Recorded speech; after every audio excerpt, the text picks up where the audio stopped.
perhaps maybe a slightly unusual choice for my fifth one, but my fifth choice is a song called Stop by the fantastic Irish band called Delarentos. There's a number of reasons that I picked this song.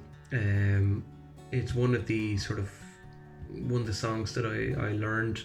So first song I learned on my favourite guitar at the time, the guitar that I had, the Ibanez guitar I had. And I just happened to take into this band. Something resonated with me. I don't know, musically it was just the notes and the kind of vibe that the song had.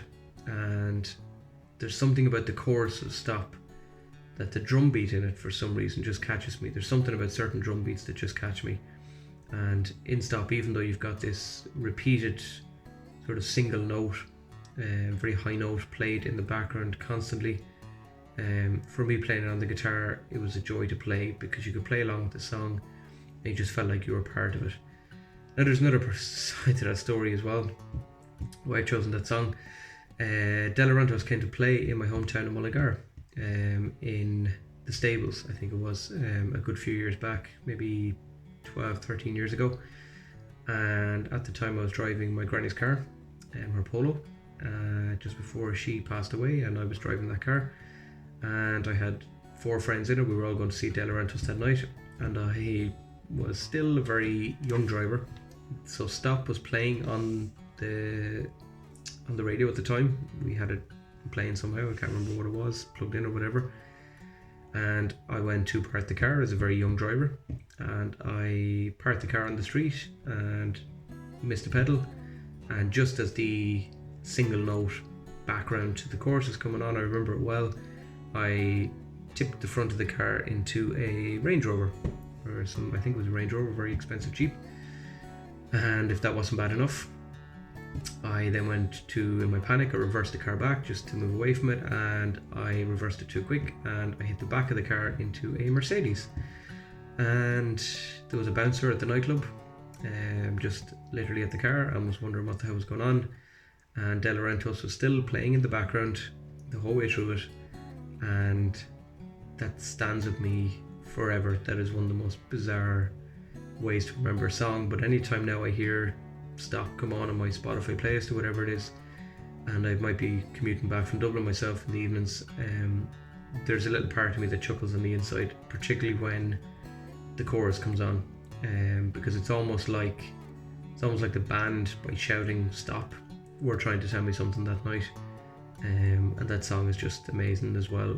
Live, it is one of my favourite songs ever that I've heard live. I've heard it 3 times that I can remember, and each time it's as memorable as the last. So certainly Stop by Delarentos is definitely, to me, one of the great Irish songs, in the whatever kind of genre you want to put it under, but definitely it's one of my favourite songs ever. And that band has some cracking songs as well, right up to the likes of Secret, SECRET, which they released a few years back now, but they've had some iconic songs, and in my eyes they probably don't get enough recognition as being one of the great Irish bands of modern times, but certainly Stop by Delarentos is definitely up there with one of the great songs. Well, I like the Galway girl. The Galway? Most people do. Oh no, well, I heard it back a while now, but I always asked to get it played of my way somewhere, you know. It's just the way it sort of combines, you know. It's good music. This one is actually by the Dubliners, but when I did this song or came about this song, I actually did it in a very different way to the Dubliners do it. So I was in school and I was doing AS drama at the time, so just before my A-levels, and you have to obviously perform as part of your exam. And our drama teacher and director decided to pick a play called The Weir by Conor McPherson. And I'd never heard of The Weir before. I'd never seen it. And I almost think that was better. But to give some context to this, The Weir is set in like this old Irish pub back in the day. And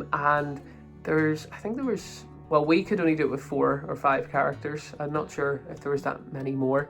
But basically, it's all set in a pub, and they're just talking and they're drinking lots. I was actually the barman in it, so I was always pouring things when people were drinking, and obviously it was like dilute or water, not beer, or else the acting might have gone a bit skew-whiff. But I remember the actual storyline was that all of these different characters had lots of different backgrounds, and they just began to tell their story about why they were in the pub at that time and things like that. And some of the stories definitely pull at the heartstrings, and some were very funny.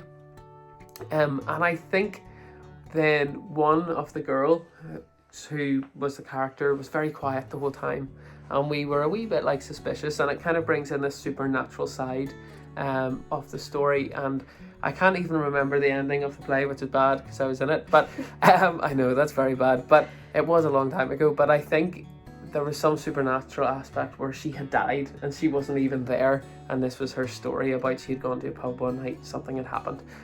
Somebody will probably correct me on that, but I can't remember. But as the barman, and because it was our own kind of drama piece, we had to make it a little bit different. So I think instead of telling my story, or as part of my story as the barman, I got up and sang a cappella on Raglan Road. And my drama teacher was really into her music as well, and she was a country girl herself who lived in the south of Ireland. So she had, I think she'd heard this song done a few different times at pubs, and basically in her local pub, like this wee old man just would have got up and on Raglan Road, and like done it really just out of nowhere, no music, at his own tempo, and she found it quite moving. So I had to really imitate this, and she was very kind of harsh on how she wanted it done and how she wanted it portrayed, but it actually added so much to the play and so much to the story. And it is one of the most amazing Irish, songs. If you look at the words and you listen to it, I think doing a cappella even gave it a wee bit more, because nobody knew exactly, if you didn't know the piece, you didn't know where it was going to move to. I had so much flexibility with the tempo in terms of how fast I wanted to deliver the piece or how slowly, and it was definitely quite an emotive Irish piece for the audience, so definitely one of my favourites. About bands, I would have liked the Dubliners. A lot of times the Dubliners, Ronnie Drew and the crew, unfortunately is no longer with us. I also had a lot of time too for Christy Muir. I love Christy Muir, and his version is unique. One of our local artists who is sadly no longer with us, you had Gene Stewart, has gone from the music scene. Big Tom, Castle Blaney man. Brian Cole. Brian Cole. Brian Cole would have been famous for the China doll. Yes. That's another one, yeah. That's another good. Big Tom, Gentle Mother, would have been one of his. And 4 country roads. Everybody around there, no matter where you go, 4 country roads is played, and everybody knew it. Everybody sang along to 4 country roads. I would have heard them up. The White Horse Hotel in Coothill, I would have heard that up there, and singing up there was fantastic. Just performing as a live band, yes, that's correct. Big Tom, no matter where he went, he pulled in the crowd. No matter where he went, Big Tom had his followers. He had indeed. really start the party started, you really need to get up and running. And what's the song you put on? You got a room full of Irish people.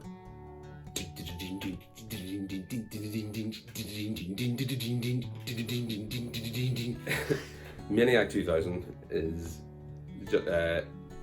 it's just a cracker of a song, because I can't tell if Mark McCabe initially was taking himself seriously, but I'm pretty sure not many people listening to it did, and it just meant that the tune got elevated beyond what it was supposed to be, which was just a dance floor filler, to just becoming this massive just hit that could, you could probably start a stadium concert with, just to get the crowd moving. That sort of electronic beat at the start, that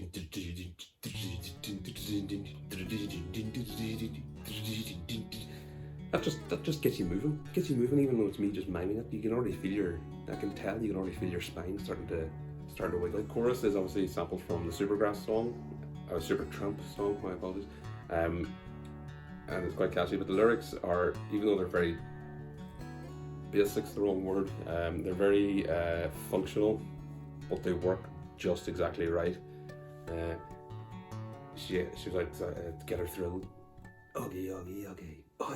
It just has so many little, so many hooks that a full dance floor will pick up on and just go crazy with.